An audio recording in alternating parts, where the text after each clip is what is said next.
नमस्कार दोस्तों, आज की वीडियो हम लोग देखेंगे बहुउद्देशीय परियोजनाओं की 4 हानियों को। ठीक है, यानी कि बहुउद्देशीय परियोजनाएं। सबसे पहले देख लेते हैं कि बहुउद्देशीय परियोजनाएं क्या है।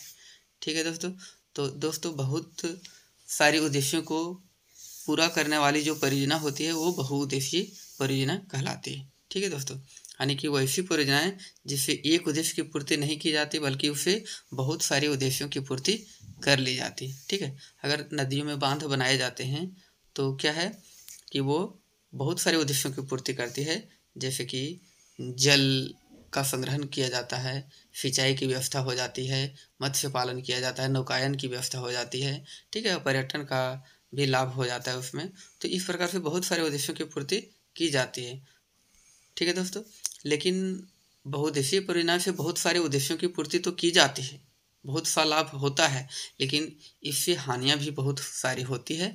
तो देखते हैं कि इससे क्या हानियां होती है। ठीक है, इन हानियों से नकारा नहीं जा सकता, ये तो हानि होती है। ठीक है दोस्तों, तो दोस्तों देखते हैं कि इससे क्या क्या हानियां होती है। ठीक है दोस्तों, यह प्रश्न इस प्रकार भी पूछा जा सकता है कि बहुउद्देशीय परियोजनाएं विवाद का विषय क्यों बन जाती है। यानी कि विवाद भी कोई भी जो है बहुउद्देशीय परियोजना जब स्थापित की जाती है तो ये विवाद के घेरे में आ जाता है। ठीक है दोस्तों, तो देखते हैं कि क्यों विवाद का कारण बनती है, लोगों को क्यों इसको रोकना पड़ता है और ये बड़े पैमाने पर इसको रोका जाता है। ठीक है दोस्तों, जैसे नर्मदा परियोजना जो है रोका गया था इसी प्रकार से। ठीक है, यद्यपि बहुउद्देशीय परियोजना का निर्माण विभिन्न प्रकार के लाभों के लिए किया जाता है, फिर फिर भी इसके कुछ पहलू ऐसे हैं जिसके कारण ये परियोजनाएं विवादों के घेरे में आ गई है। ठीक है, इसका कारण निम्नलिखित है।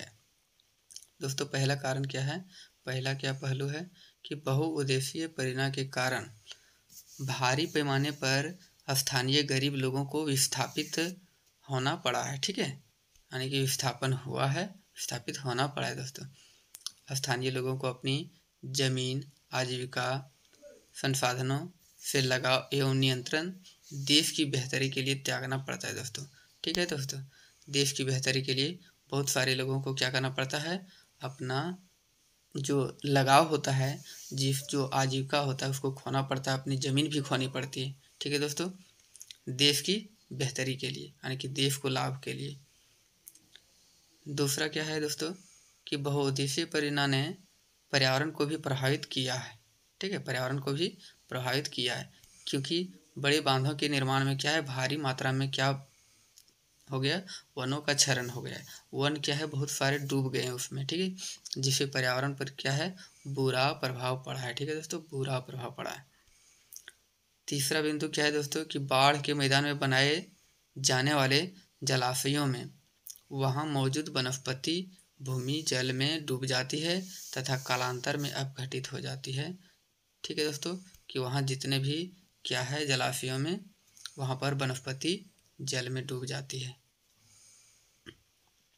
चौथा पॉइंट क्या है दोस्तों कि किसी स्थिति में अगर बांध टूट जाते हैं, ठीक है, किसी स्थिति में जैसे भूकंप के कारण टूटने की संभावना होती है बांधों के। ठीक है, तो उस समय क्या है कि समीपवर्ती इलाका जो उसके नज़दीक में आते हैं तो वो जलमग्न होने का खतरा बढ़ जाता है। ठीक है दोस्तों, तो इस प्रकार से इससे हानि भी होती है दोस्तों, जिसके कारण विवाद का विषय बन जाता है। ठीक है दोस्तों।